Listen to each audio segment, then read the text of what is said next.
Praise the Lord. Bishop Ezekiel Rueto, the presiding bishop of the Redeemed Lord Church International. I'm addressing you right here from Muringeni Worship Center in Maua, Meru County in Kenya. I'd like to welcome you to today's service through this media. But before we continue, I'd like to request my interpreter to greet you. Welcome.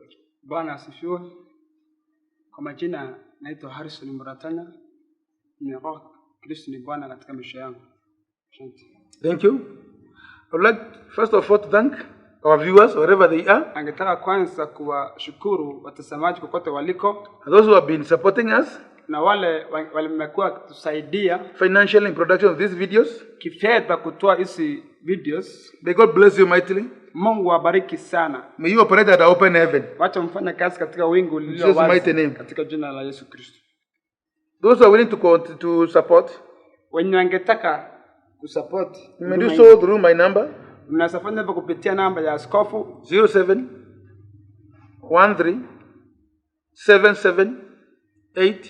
0713778332. Before we begin, kabla tuanzie, let us pray. Tuombe. Our dear Heavenly Father, we thank you for this wonderful moment at the time we have before you. Lord, I pray, may your Holy Spirit be with us. You guide us, Holy Spirit of God. You give us a revelation into thy word. So, my Father, I pray for my interpreter, for the revelation, also for my viewers, wherever they are. Lord, I pray, my Father, that you may give them a special revelation that will change their life forever for your good and for the glory of thy name. Because I know, my Father, the kind of faith that operates depends on the kind of revelation each one gets from your word. That's why I pray for the Holy Spirit of God to guide us, to guide us and direct us and give us a revelation for the glory of thy name. Lord, I pray for those who are viewing from far. Lord, bless them. May my Father, Lord Almighty, your grace be apparent upon the life, Lord Almighty, for the glory of thy name. And my Father, even those who are not feeling well, Almighty Father, I pray, Lord Almighty, by the end of this lesson, my Father, they may be well in Jesus' mighty name. Lord, I pray this certainly, believing in Jesus' mighty name. Amen. Today, leo, we are continuing with our series of teachings tunaendelea na mafundisho yetu on spiritual warfare kuhusu vita katika ulimwengu wa kiroho. Part 7. Sehemu ya 7. Spiritual warfare part 7. Vita vya kiroho sehemu ya 7. The mirror. Kioo. A mirror is used inatumika by somebody na mtu to see him or herself kujiona yeye the way he or she is. Vile yeye mwenyewe alivyo. The Bible says, Biblia inasema, a fool, mjinga will look into the mirror, anaangalia kioo, you will see how he or she is, anaona jinsi vile yeye alivyo, then you forget the very first. Na atasahau haraka sana. As a believer, kama muumini, I would like you today ningetaka wewe siku ya leo to understand uweze kujua the kind of mirror, mfano wa kioo, the kind of a mirror ile kioo you use to mirror yourself. Unatumia kujiangalia nayo. In the same mirror, ni kioo moja the devil uses, Shetani utumia, or your enemy will use, ama adui yako anatumia to view you, kujiangalia ama kukuona wewe. In other words, kwa njia nyingine, the way you see yourself, vile unavyojiona kwa kioo, is the way your enemy sees you. Ndivyo adui anavyokuona wewe. If you mirror yourself the wrong mirror, kama utajiona kwa kioo yenye ifai, the same way devil will see you. Ndivyo Shetani yeye pia atakavyokuona. I would urge you, angekuomba to see yourself ujione wewe through the mirror of God, kupitia kioo ya Mungu, and the enemy will see you the same. Vile Shetani atakuona hivyo. In other words, I would like you, kwa njia nyingine angetaka to wewe see yourself the way God sees you. Ujione wewe mwenyewe vile Mungu anavyokuona. Physical things. Mambo ya kawaida. Our eyes, macho yetu, mostly they deceive us. Wakati mwingi yanatudanganya. Our spiritual mirror, yani kioo ya kiroho, work for us, inafanya kazi kwetu if we view ourselves in faith. Tukijiangalia sisi kwa imani, and in trusting God's word, na kuamini neno la Mungu. I've said that again. Amesema hivyo tena, the way you see yourself, vyenye wewe mwenyewe unajiona, and the way enemy sees you. ndivyo pia adui anavyokuona. If you see yourself in the wrong way, ukijiangalia au ukijiona kwa njia ambayo haifai, then you won't be able to stand before the enemy, na utaweza kusimama mbele ya adui to confront him, ili uweze kupambana na yeye. Therefore, Kwa hivyo the kind of mirror you use, ile kioo tutakayotumia it will weaken you before the enemy, itakutia uoga mbele ya adui, or it will strengthen you before the ama enemy. itakutia nguvu mbele ya adui. Let us read from the book of Numbers, Wacha tusome kitabu ya Hesabu 13, verse 27 to 33. mstari wa 27 mpaka 33. Read it for us. Nitasoma Hesabu mstari wa Hesabu 13 kuanzia mstari wa 27. Nitaanzia. Akampa Musa taarifa hii: tuliingia katika nchi uliyotutuma, nayo inatiririka maziwa na asali, ili hapa tunda lake. 28. Lakini watu wanaoishi huko ni wenye nguvu, na miji yao ina ngome na ni mikubwa sana. Huko tuliona hata wazao wa Anaki, Wameleki wanaishi Genevu, Waiti, Wayebusi na Waamori wanaishi katika nchi ya vilima. Nao Wakaanani wanaishi karibu na bahari na kando ya kondeni. Kisha Kalebu akawanyamasisha watu mbele ya Musa na kusema, imetupasa kupanda na kuimiliki nchi, kwa maana hakika tunaweza kufanya hivyo. 31. Lakini watu waliokuwa wamepanda pamoja naye wakasema, hatuwezi kuwashambulia wale watu, wana nguvu kuliko sisi. Wakaeneza taarifa mbaya miongoni mwa Waisraeli kuhusu nchi waliopeleleza. Wakasema, nchi tuliyoipeleleza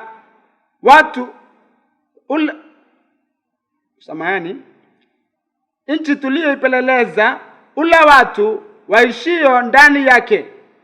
Watu wote tuliowaona huko ni majitu. 33. Tuliwaona wanafili huko, wazao wa Anaki wanaotokana na Wameleki. Tulijiona kama panzi machoni petu wenyewe, nao ndivyo walivyotuona. Amen. Praise the Lord. Amen. There's a time huu ni wakati when wakati Musa, when he was leading the children of Israel alipoongoza wana wa Israeli to the promised land, kwenda katika nchi ya ahadi, on their way, katika njia in the place called Kadesh Barnea, mahali panapoitwa Kadesh Barnea, Musa decided akaamua for each tribe of Israel, kwa kila kabila ya Israeli, to appoint one leader, kuchagua kiongozi mmoja mwenye alikuwa kiongozi, to go to the land of Canaan, aende katika nchi ya Kanaani, to spy the land. akapate kupeleleza nchi ile. So 12 men were chosen. Lakini Musa akachagua 12, Joshua and Caleb among them, Yoshua na Kalebu pamoja na wao, another 10, na wengine 10. and Moses told them, na Musa he gave akawaambia, them instructions, akawapea mwongozo, go to that land of Canaan, endele katika nchi ya Kanaani, go and tell us, mkuja mtuambie what kind of people are there, ni watu wa aina gani, kwa how big mahali are pale, they, ni afya yao ama nguvu yao ni kiasi gani, what kind of farming is there, ni kulima wa aina gani endelea mahali pale, and if our city is well built or not built, na kama miji yao imejengwa vyema ama la. give us the full reports Tupewe ujumbe wa kutosha about that piece of, about that land of Canaan. kuhusu hiyo nchi ya Kanaani. They back on their journey. Wakaanzia safari, They went to Canaan.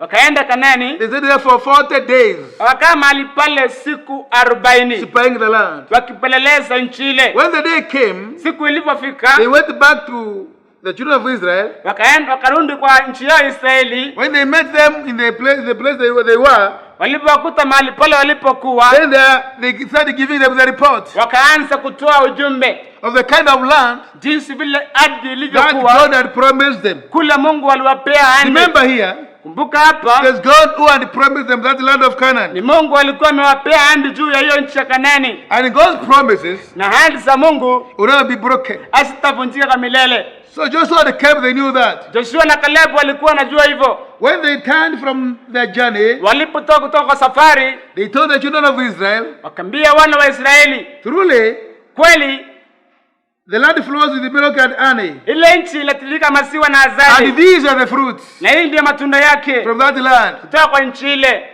Nevertheless, Sendi hayo, the people who dwell there, watu wanapokaa mahali they are pale strong people. wako na nguvu. Now they give you the report. Hapo wanapeana They ripoti, are strong people. ni watu wako na nguvu. The city is fortified.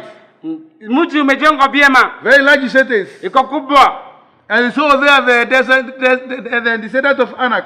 na tuliona mahali pale wana wa Anaki, Also we saw the Amalekites there na tukaona Wamaleki mahali pale in the south of in the south. sehemu ya chini ya nchi ile, The Hittite were there. na Hitati walikuwa mahali pale, Jebusite were there. Jebusati pia Amorite were there. na Amorite pamoja pia They walikuwa were on the pale, mountains. na walikuwa juu ya vilima. And also the Canaanites, Na hao Wakanani they dwelt by sea along the banks of Jordan. wanakaa sehemu ya mto ile karibu na ziwa la Jordani. As they were giving the report, Wakati walipopeana ripoti, Caleb rose up Kalebu akasimama and he told them, na akawaambia, there is no time for stories. hakuna wakati wa kupeana hadithi. Verse 30. Mstari wa Then 30, Caleb quieted the people Kalebu akawanyamazisha mara moja before Moses and the saints. mbele ya Musa na Let us akasema, go up at once and possess the land, tupandeni juu na tuchukue ile nchi, for we are able maana to tunaweza overcome kuwashinda, it.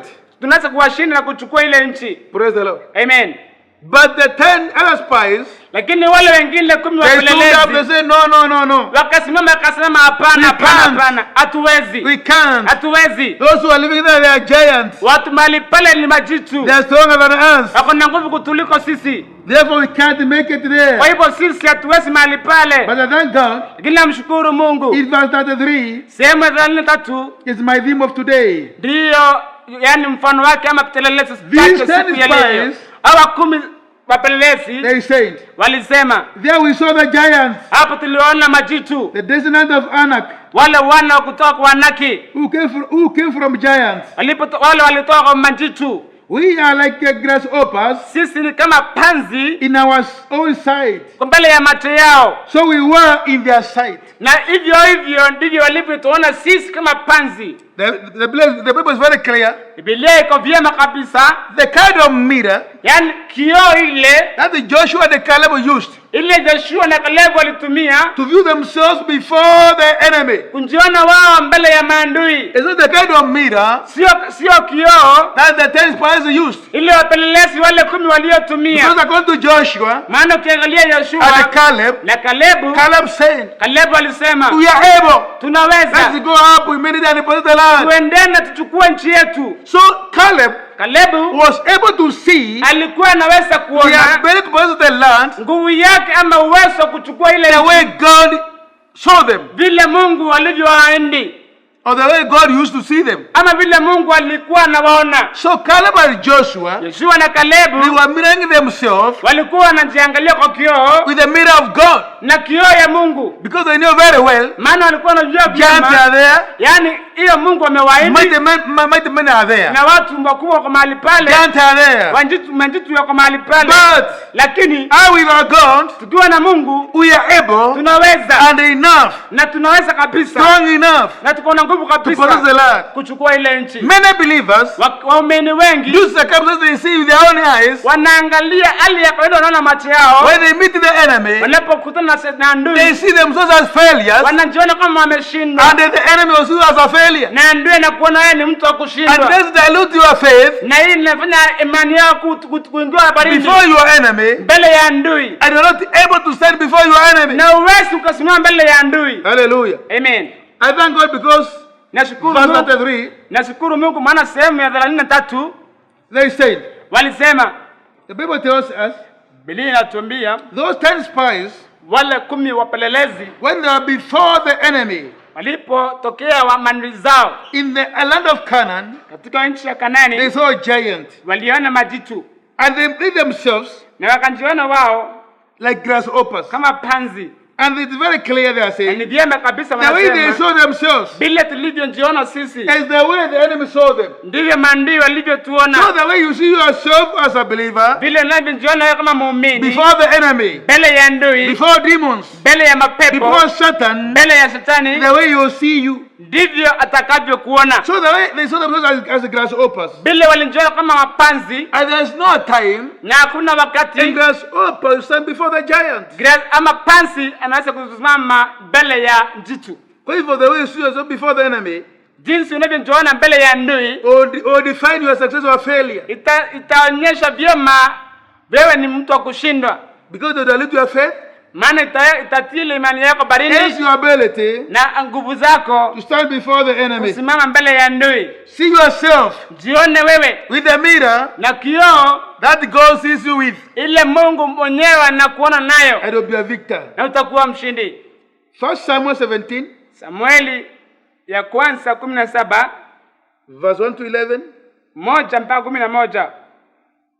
This gives us Hii inatuambia of a story natupia story of the fight between ya vita kati Goliath and the children of Israel Goliathi na wana wa Israeli and the leadership of King Saul. na uongozi wa mfalme Sauli. Read it for us. Nitawasomea Samueli ya kwanza 17, nitaanzia mstari wa kwanza. Kichwa ni Daudi na Goliathi. Wakati huu Wafilisti wakakuzanya majeshi yao kwa ajili ya vita, nao wakakusanyika huko Soko katika Yuda. Wakapiga kambi huko Efes Damimu, katikati ya Soko na Azeka. Sauli na Waisraeli wakakusanyika na kupiga kambi katika bonde la Ela na kupanga jeshi ili kupigana vita na Wafilisti. Wafilisti wakawa katika kilima kimoja na Waisraeli katika kilima kingine. Hilo bonde lilikuwa kati yao. Shujaa aliyeitwa Goliathi aliyetoka Gathi akajitokeza kutoka katika kambi la Wafilisti. Alikuwa na urefu dhira 6 na subiri moja. Alikuwa na chepeo ya shaba kichwani mwake, na alivaa diri ya shaba kifuani mwake. Yeye uzito wa sekeli 5,000. Nimemalizia mstari wa 5. Go to 16. Na naenda mpaka mstari wa 16. Na nikisoma 16 nitasoma 23. Nitasoma 16. Kwa siku 40 huyo Mfilisti alikuwa akija mbele kila siku asubuhi na jioni na kujionyesha. 23. Nasema alipokuwa akisema nao, Goliathi yule Mfilisti shujaa kutoka Gathi akajitokeza mbele ya safu zake na kupiga ile kelele yake ya kawaida ya matukano, naye Daudi akayasikia. 24. Waisraeli walipomuona yule mtu wote wakamkimbia kwa woga mkuu. Basi Waisraeli walikuwa wakisema, je, mnamuona jinsi mtu huyo anavyoendelea kujitokeza ili kutukana Israeli? Mfalme atatoa utajiri mwingi kwa yule mtu Mfalme atatoa utajiri mwingi kwa yule mtu atakayemuua. Pia atamuoza binti yake na atamsamehe jamaa ya baba yake kulipa kodi katika Israeli. 26. Daudi akauliza watu waliokuwa wamesimama karibu naye, je, atafanyiwa nini mtu atakayemuua huyu Mfilisti na kuondoa aibu hii itoke katika Israeli? Ni nani huyu Mfilisti asiyetahiriwa hata atukane majeshi ya Mungu aliye hai? Kutoka 26 naenda 30. 31. Lile Daudi alilosema likasikiwa na kuelezwa kwa Sauli, naye Sauli akatumana aitwe. Daudi akamwambia Sauli, mtu yeyote asife moyo kwa habari ya huyu Mfilisti, mtumishi wako atakwenda kupigana naye. Sauli akamjibu, wewe utaweza kwenda kupigana dhidi ya huyu Mfilisti? Wewe ni kijana tu, naye amekuwa mtu wa vita tangu ujana wake. Lakini Daudi akamwambia Sauli, mtumishi wako amekuwa akichunga kondoo za baba yake. Wakati simba au ndubu alipokuja na kuchukua kondoo kutoka katika kundi, nilifuatia nikampiga na nikampokonya kondoo kwenye kinywa chake. Aliponigeukia nilimkamata nywele zake, nikampiga na kumuua. Mtumishi wako amesahau simba na ndubu pia. Mtumishi wako ameshaua simba na ndubu pia. Huyu Mfilisti asiyetahiriwa atakuwa kama mmoja wa hao, kwa sababu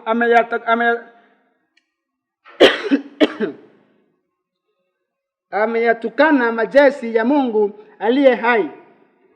Nitasoma mstari wa 45. Daudi akamwambia yule Mfilisti, wewe unanijia na upanga, mkuki na mfumo, lakini mimi nakukujia kwa jina la Bwana mwenye nguvu zote, Mungu wa majeshi ya Israeli, ambaye wewe umemtukana. Siku hii leo Bwana atakutia mikononi mwangu, nami nitakupiga na kukukata kichwa chako. Leo nitawapa ndege wa angani na wanyama wa nchi mizoga ya jeshi la Wafilisti, nayo dunia yote itajua kuwa yuko Mungu katika Israeli. Amen. Wale wote waliokusanyika hapa watajua kuwa Bwana haokoi kwa upanga wala kwa mkuki, kwa kuwa vita ni vya Bwana, naye atawatia wote mikononi mwetu. Yule Mfilisti aliposongea karibu ili kumshambulia Daudi, akaenda bio akakuelekea safu ya vita. Kukutana naye, akatia mkono wake mfukoni na kuchukua jiwe akalirusha kwa komeo, nalo likampiga yule Mfilisti kwenye paji la uso. Lile jiwe likaingia kipajani mwa uso, akaanguka chini kifundifundi. Basi Daudi akamshinda huyo Mfilisti kwa kombea na jiwe, bila kuwa na upanga mikononi mwake. Akampiga huyo Mfilisti na kumuua.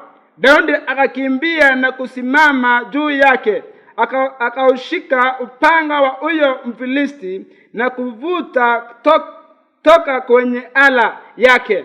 Baada ya kumuua, akakata kichwa chake kwa ule upanga. Wafilisti walipoona kuwa shujaa wao amekufa, wakageuka na kukimbia. Ndipo watu wa Israeli na Yuda wakainuka kwenda mbele, wakipiga kelele na kufuatia Wafilisti mpaka kwenye ingilio la Gedi, kwenye malango ya Ekroni.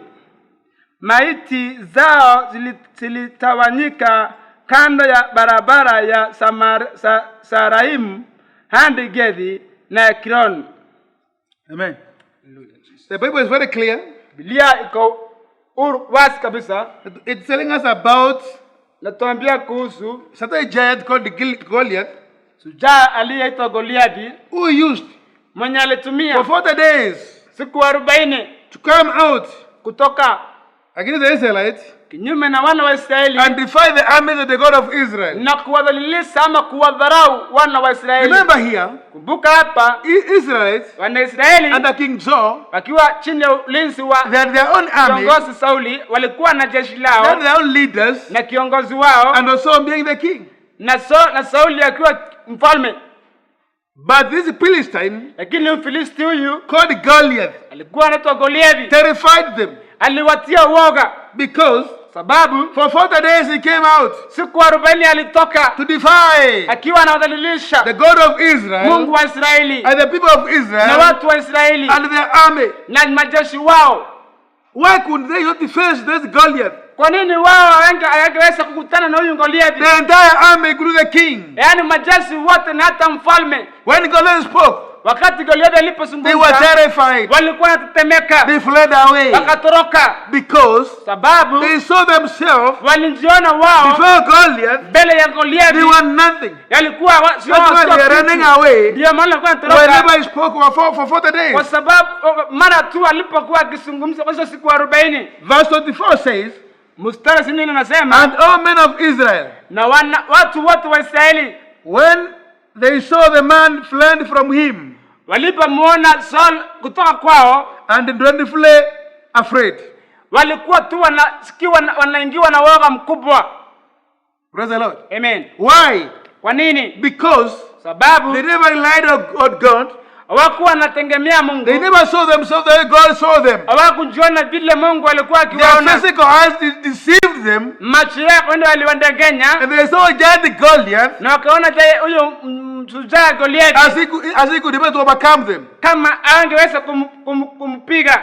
But thank God, Kina mshukuru Mungu. because there's a young man here called David Kuna mtu mdogo hapa anaitwa Daudi who used a different mirror, mwenye alitumia kioo ingine who knows tofauti, his ability, mwenye anajua uwezo wake, who knows the power of his God, mwenye anajua nguvu ya Mungu yake, and he knows very well na anajua vyema when God says, wakati Mungu the amesema matter will stand against you, haijalishi nani yako kinyume ya mwingine, you'll win the battle lazima nitashinda because the vita, battle belongs to God. maana vita ni vya Mungu. So the way you view yourself before Vile God, unavyojiona mbele ya Mungu the way God views you, ndivyo Mungu the way anavyokuona. you view yourself before the enemy, Vile unavyojiona mbele ya adui the way the enemy will view you. ndivyo tu adui atakavyokuona. So King Saul Kwa hivyo mfalme and the Sauli children of Israel na wana wa and Israeli the entire army, na wanajeshi wote they saw themselves with a different mirror walijiona tu na kioo tofauti against the word of God. kinyume na mapenzi ya Mwenyezi That is Mungu. why Ndio maana they had no power before the hawakuwa enemy. na nguvu mbele ya adui, They were terrified. walikuwa na They woga, ran away wakatoroka. when he just spoke. Wakati shujaa Goliathi But I thank alipozungumza, God kila mshukuru Mungu because there's a man called David. sababu kuna mtu anaitwa Daudi When he was sent by his father alipotumwa na baba yake to see the welfare of his brothers, the kuona vile ndugu battle, zake wanavyoendelea, he heard this Philistine akasikia speaking Mfilisti akiongea against the people of God, kinyume Israel. na wana wa Mungu wa He Israeli, found the armies of the God of Israel. akiwadhalilisha wale wana wa Israeli na Mungu wa Then Israeli. he asked, Ndivyo what akauliza, shall be done nini kitakafanyika to a man who kills this kwa Philistine, mtu mwenye atakayemuua huyu to Mfilisti, remove this shame before the Israelites kutoa hii aibu mbele ya Israeli and before God of na Israel? mbele ya Mungu wa Israeli? Then he was told, Ndivyo akaambiwa, the king had made promises. Mungu amefanya, mfalme ametoa ahadi, The one who killed this Goliath, mwenye atakayemuua huyu shujaa you'll be given a daughter of the king for marriage. atapewa mwanamwali wa mfalme, His family will never pay taxes, familia yake italipa ushuru and you're given a lot of money. na atapewa mali mingi. So David Kwa hivyo Daudi said, akasema, I'm a man enough mimi ni mwanaume to kabisa fight this Goliath. kupiga huyu Goliathi. But if you could look at David, Na ungeangalia he Daudi was a young small boy, alikuwa tu kijana mdogo, but he was not as giant as the armies of lakini Israel. hakuwa na ule ushujaa mkubwa kama wana But majeshi wa David, Israeli. Lakini Daudi He had a positive view of himself and his alikuwa God. na mtazamo mwingine kwa sababu ya Mungu. The kind of mirror he was viewing himself from Ile kioo aliyojiona nayo is the kind of mirror that God used to view David. ni ile tu kioo ama jinsi vile tu Mungu alivyokuwa anakimuona. So David saw the giant, Kwa hivyo Daudi akamuona yule shujaa, very big giant, mtu ambaye ni wa mila very minne, strong, strong, mtu ambaye ako na nguvu, whose spear mwenye komeo lake weighs kilos and kilos. ilikuwa na uzito wa makilos, But he knew one thing. lakini alijua kitu kimoja. Doesn't matter what kind of mountain is ahead of me, Haijalishi hii mtu ni wa aina gani, I'll overcome nitampita in the power of God. katika jina la And he Yesu. said, Na the akasema battle belongs to the Lord. vita ni vya Mungu. When King Saul heard that, Wakati mfalme Sauli aliposikia he hivyo, sent people to bring him. akatuma watu kwenda kwake. When King Saul saw David, Wakati mfalme Sauli alipoona he Daudi, was shocked. akashangaa kama He told akashtuka. David, Akamuuliza David, "You are a young boy. wewe kijana mdogo, This man has been fighting for many years. huyu mtu amepigana tangu ujana wake. He is a fighter. Wewe ni mpiganaji Throughout his life. ya maisha yake yote. But you are a young boy. Wewe kijana You mdogo, can't overcome him." hauwezi kumpiga huyu mtu. King Saul Mfalme Sauli viewed David alimwona David with the mirror he was viewing the other Israelites and himself. na ile kioo alikuwa anatazama Waisraeli wengine na majeshi yake. But David told King Saul, Lakini Daudi akamwambia "I have Sauli, a testimony. mimi niko na ushuhuda The way I am. bila nilivyo. When I was herding my father's flock, Wakati nalinda kondoo wa baba yangu, the bear came, yani nduu alikuja took the sheep. akachukua kondoo, I take hold of him and killed that bear nikamkamata nikamuua, and rescued the sheep. na nikaokoa yule Another yule instance, kondoo. a lion came, Ingine shimbe akakuja, took away the sheep. akachukua ile kondoo, I went against that lion. nikaenda kwa huyo simba, I killed him nikamuua and rescued the sheep. na He told him, kondoo. Akamwambia "The God Mungu of Israel, wa Israeli who rescued me from the cross of this lion mwenye aliniokoa kutoka kwa kucha hiyo simba and the bear, na hiyo nduu, the same God huyo Mungu tu will deliver this Philistine to me, atamtoa kwa huyo Mfilisti and I'll kill this na Philistine." nitamuua huyo Mfilisti. Out of that testimony, Kutoka kwa hiyo shuhuda, King Saul, mfalme Sauli faith was raised up, imani yake ikafufuliwa. and he told him, Akamwambia, "Go in peace, enda kwa amani and may your God fight for you. na Mungu May akupiganie." your God be with you." Mungu ako na wewe. Praise the Lord. Amen. Don't fear the giant because of the way he looks. Usiogope giant kwa sababu vile unamuona ni Don't mkubwa. fear the demons because they are very neat. Usiogope mapepo kwa njia zao.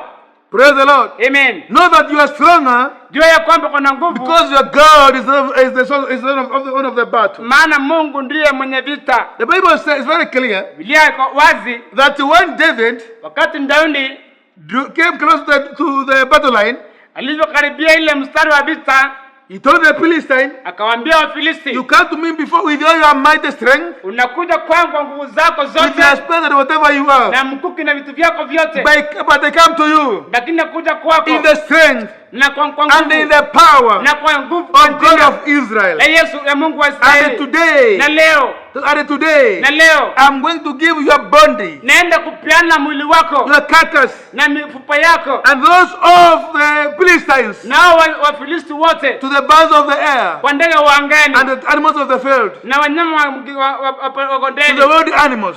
na wanyama wa kondeni. When this Goliath started going towards David, Wakati Goliathi alikuja kwa David, the Bible is very clear. Biblia iko wazi, David ran towards him David alikimbilia kwake because he had a lot of hope and strength. sababu alikuwa na na nguvu na akiwa na And amani he believed na alikuwa na The amini battle belongs to God, vita ni vya Mungu and God will win the battle. na Mungu atashinda vita. And within no time, Na kwa wakati kidogo Goliath was down. Goliathi alikuwa chini. David ran and cut his head with his own David sword. alikimbia akapanda juu yake akatoa tushu yake na akamkata nayo. Let me tell you, Wacha nikwambie, that doesn't matter what kind of mountains ahead of you, yalishi ni mlima gani kwa mbele yako, provided you understand bora tu unajua the battle belongs to God, vita ni vya Mungu, and if you yourself with the mirror of God, na ujione kwa kioo ya you are Mungu, going to win the battle. utashinda vita. Hallelujah. Amen. In the book of Acts 16, Kitabu ya Matendo 16 verse 16 to 35, 16 mpaka 35, you go and read. enda ujisomee. They're telling us Inatuambia about the power and Sila kuhusu Paulo na Sila when they were put into prison walipowekwa pale jela because of the gospel. sababu ya unduma. The Bible tells me Biblia they inaniambia were beaten seriously walichapa vizuri by Roman soldiers. na wale majeshi They wa were Roma, taken to prison, wakapelekwa jela heavily guarded, lakiwa wamelindwa and sana all those who were locked, na milango ikafungwa yote, and the soldiers were kept na masoja na yale majeshi waliwekwa to guard them. kuwalinda. But I thank God, Nashukuru when these Mungu, men were put into prison, wakati watu hao they walipowekwa knew very jela well walijua that's vyema not the place of residence. hiyo sio mahali yetu kukaa. They know very well Walijua vyema that God was in action. Mungu wao katika kufanya They kazi. know very well Walijua they vyema were not like other prisoners. sisi kama wale wafungwa wengine. So they kept it quiet Walinyamaza tu until the hour of God, mpaka lisaa la Mungu, midnight. usiku. The Bible says Biblia inasema they started praising God, wakaanza kumsifu Mungu, singing wakiimba as other prisoners. kama vile wafungwa They wengine were listening. walikuwa They were wanasikiza. not molested by them.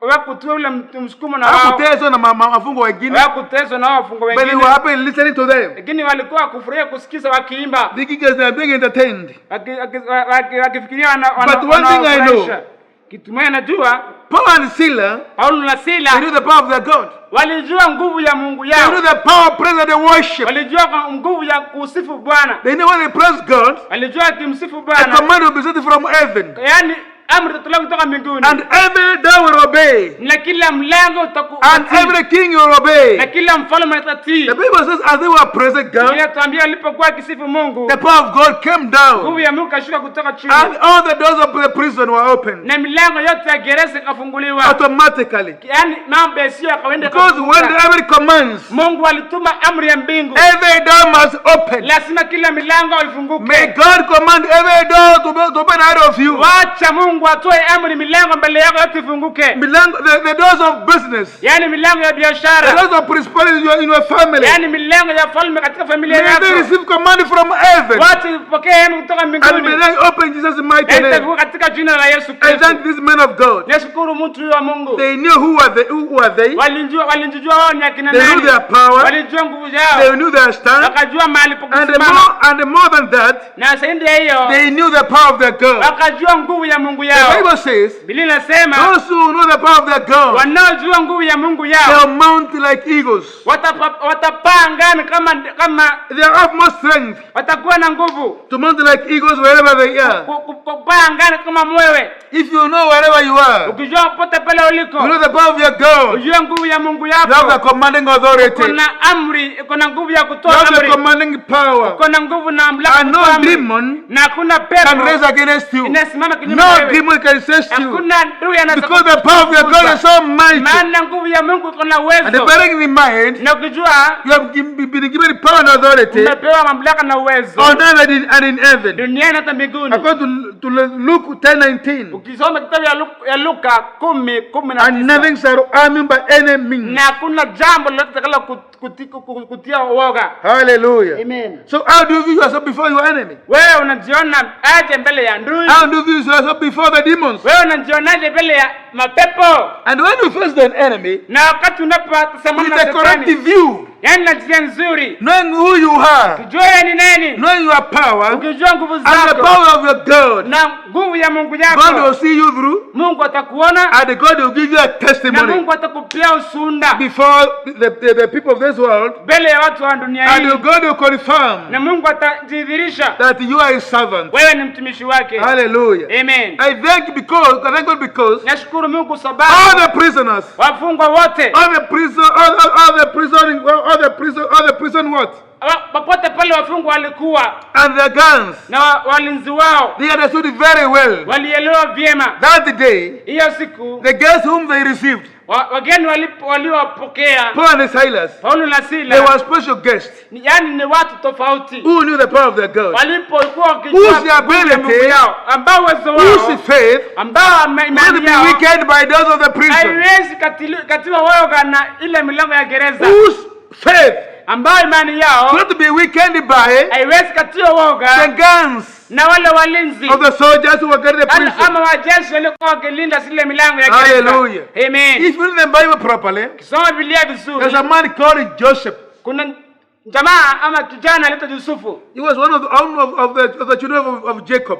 Alikuwa mmoja wa wana wa Yakobo. He had a dream, Alikuwa na ndoto and he saw himself na akajiona yeye reigning over his brothers and his parents. akitawala wazazi wake na ndugu zake. Because he saw himself with the right mirror, Sababu alimchangalia na kioo yake sawa, the way God saw him, vile Mungu alivyomuona, his brothers became enemies to him. ndugu zake wakawa maadui kwake. Because they could see Maana aliweza kuona Joseph reigning over them. yani Yusufu akitawala juu yao, And they planned how to kill them. na wakapanga jinsi ya kumuua. But I thank God, Lakini nashukuru Mungu, they are planning to kill him. walipanga kumuua. It prepared Joseph to a greater height, Ilikuwa inaweka Yusufu ili aende mahali panapofaa, to be able to reign over them. ili aweze kutawala juu yao. And even in that is not properly, Na ukisoma vizuri ya mahali hapo, they all came to know that to Joseph. wote wazazi wake na ndugu zake walipiga magoti mbele And he yake, took reign over them. na akatawala wote. Because he saw himself the way God saw him. Alijiona jinsi vile Mungu If his alivyomuona. brothers,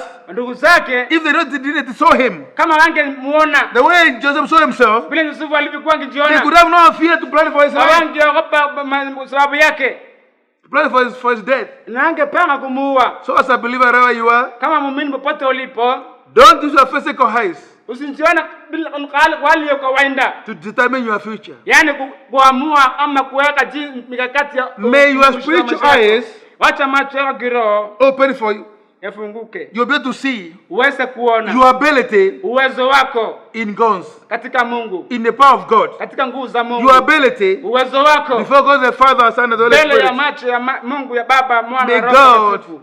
Mungu, may God wacha Mungu strengthen you, akutie nguvu, help you wherever you are, usaidie popote uliko, to see yourself the way He sees you. uweze kuona jinsi vile anavyokuona. Don't let your physical eyes Usiwache macho yako ya kawaida dilute your faith.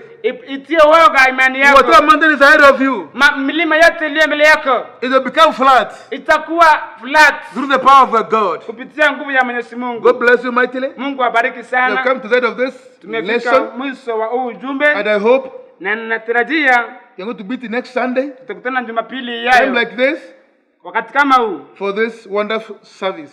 kwa ujumbe mwingine kama huu, But I urge you, na ningewaomba listen from the first series msikize kutoka ile chapter ya kwanza up to 7 series, mpaka ya 7 up to now. mpaka saa hii. Let us pray. Situombe. Our dear Heavenly Father, we thank you for the fire you brought us. We thank you, Lord Almighty, because you have a good plan for us. Lord, open our spiritual mind of understanding. My Father, open my Father's spiritual eyes of our children, my Father, or the viewers who are viewing this message, Lord Almighty. So that my Father be Almighty, might be able, Lord Almighty, to see my Father themselves. Then, my Lord, you see them. And I pray, my Father, wherever they go, wherever they meet any mountain, any kind of challenge, may you see you, God, being greater and bigger than that challenge. Because, my Father, it doesn't matter what the kind of God is ahead of them, but I know, my God, through you, every God shall surrender as I bow down in Jesus' mighty name. Lord, I thank you. Those who are fearing witchcraft, those who are fearing the worshippers wherever they are, those who are fearing all the evildoers, may you not fear, because your Lord is with you, and your God is so mighty and so powerful. Father, we thank you. And from today, my God, I and my interpreter, I and my family, we are going to see you, to see ourselves, Lord Almighty, with your mirror, the mirror of success, the mighty mirror, Lord Almighty. Lord, I pray, my Father, open my Father to believer, that's the spiritual eyes of understanding, that my Father, they may know you are with them wherever they go, and your love will never depart from them all the days of our life. Provided my Father Almighty, they heed my Father and they stay in you, dear Almighty. I thank you, Jesus, as a living God, because you are the one in us is greater than the one in this world. My Father, you are in us as believers. You are greater than the one in this world. We thank you, Father, because we don't want to fear any enemy before us. We thank you, Father, glorify our mighty name. And we pray this certainly, believing in the name of the Father, Son, and the Holy Spirit. Amen. God bless you, mighty.